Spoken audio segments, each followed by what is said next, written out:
How to sell a law practice. That's the subject of today's ACTEC Trust and Estates Talk.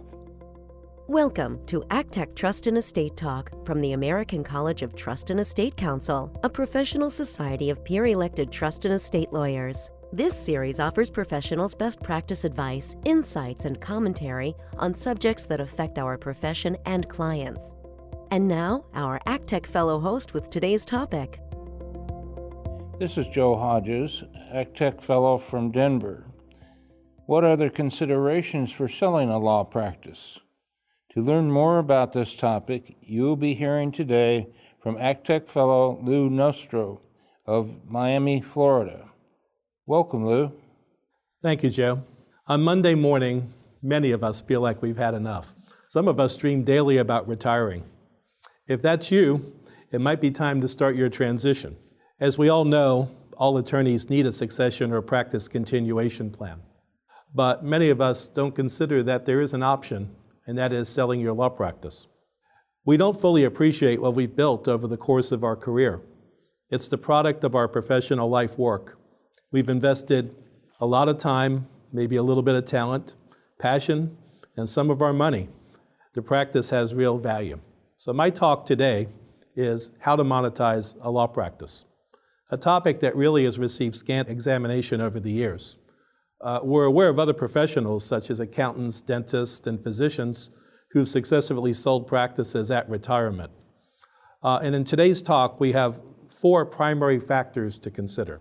1, how to comply with state bar rules. 2, how to value your practice. 3, how to structure the sale. And 4, how to market the practice. Let's start with the model rules. The first state that adopted rules on how to sell a practice was the state of California as recently as 1989. The ABA enacted a model rule 1.17 in 1990, and that has been adopted by most of the state bars. When selling a law practice, ABA Rule 1.17b states that the entire practice or the entire area of practice must be sold. You can't sell a horizontal slice of a practice. You've got to sell the whole practice. And it can be sold either for a fixed sum or for an amount that's contingent on future revenue. The fixed sum really is calculated based on past performance, and the amount contingent on future revenue is often referred to as an earnout. If you sell a practice, can the selling lawyer continue to practice in the area sold? And the answer is no. You have to cease practice in that area.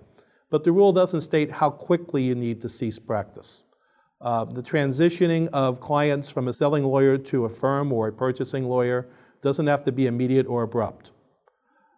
Fees cannot be increased as a result of the sale. And of course, there's required client notice and confidentiality. The selling lawyer must notify by certified mail to each client that the practice is being sold, that the client has the option to hire a new lawyer or have their file returned. And if no word is received from the client within 30 days, consent is presumed that the selling lawyer can basically transfer that file to the purchasing lawyer. Covenants not to compete do not prohibit a lawyer from entering into an agreement to sell a practice. So what exactly are you selling? Every law practice consists of 2 elements, tangible assets and intangible assets.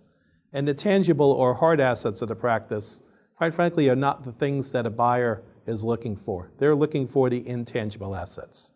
So although land, building, profitable or favorable leases, technology and library materials, generally outstanding AR and some WIP is sold in the practice, clients really are buying 2 things.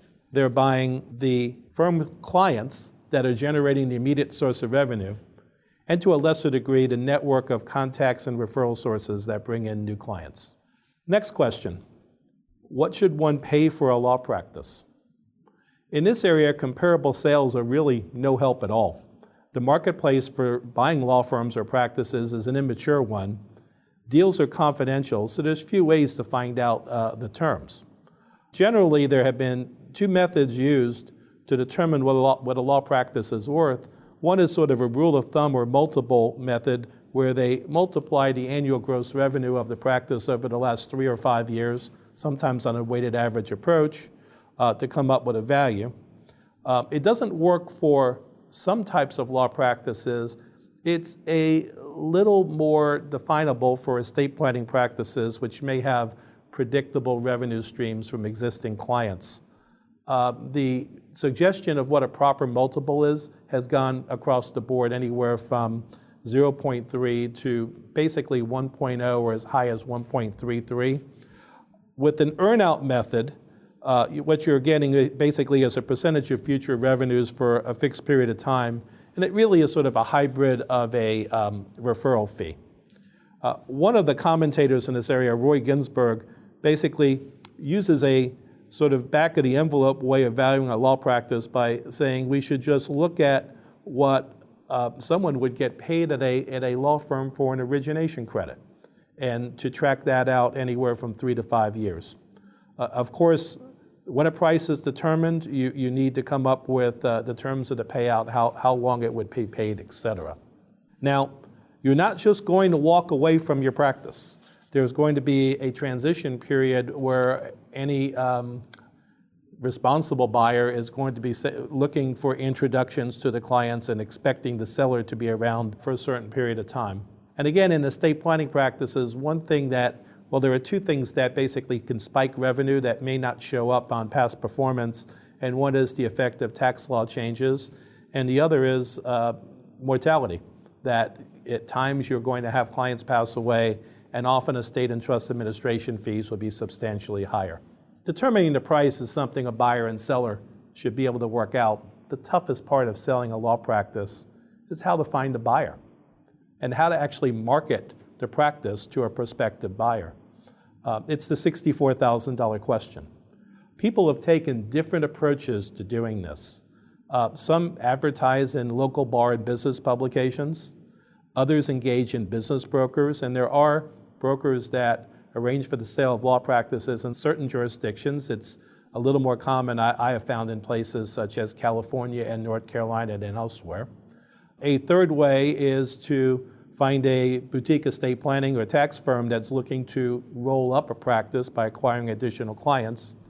But the two best ways would be discreet, and I do mean discreet, communications at bar meetings, estate planning counsel, and other functions. Remember, nothing in this world is kept secret. And the best method would be really selling to associates and partners at your own firm. And that is also the way you should be planning for a transition of an estate planning practice. You would look to hire an associate. You may need to merge with another firm if you can't find a talented person, and do the proper due diligence that we all do when we hire people, verifying the purchasing lawyer's expertise and credentials, general reputation, assessing the lawyer's philosophical approach to clients. Ask yourself the question, do you think there'll be an effective relationship between the purchasing lawyer and the seller's clients? Same for referral sources. And then the ultimate question, would you engage the purchasing lawyer to prepare your own estate plan? There are a number of people who have written in this area, so I encourage you, if you'd like to learn more about it, look up the works of James Cotterman, John Olmsted, Ed Paul, Roy Ginsburg, and Tom Lafanesky, and you can Google their names and read much more about it. In closing, estate planning practices, out of all law practices, may be one of the most marketable practice areas. And I believe there'll be more focus on the monetization of a law practice as the baby boomers continue to age. And I predict that the market for the sale of law practices will continue to grow over the coming years. Thank you. Thank you for your insights, Lou, on how to sell a law practice. Thank you for listening to ACTEC Trust and Estate Talk, the podcast about wealth planning matters from the American College of Trust and Estate Counsel. To find an ACTEC lawyer near you, visit actec.org.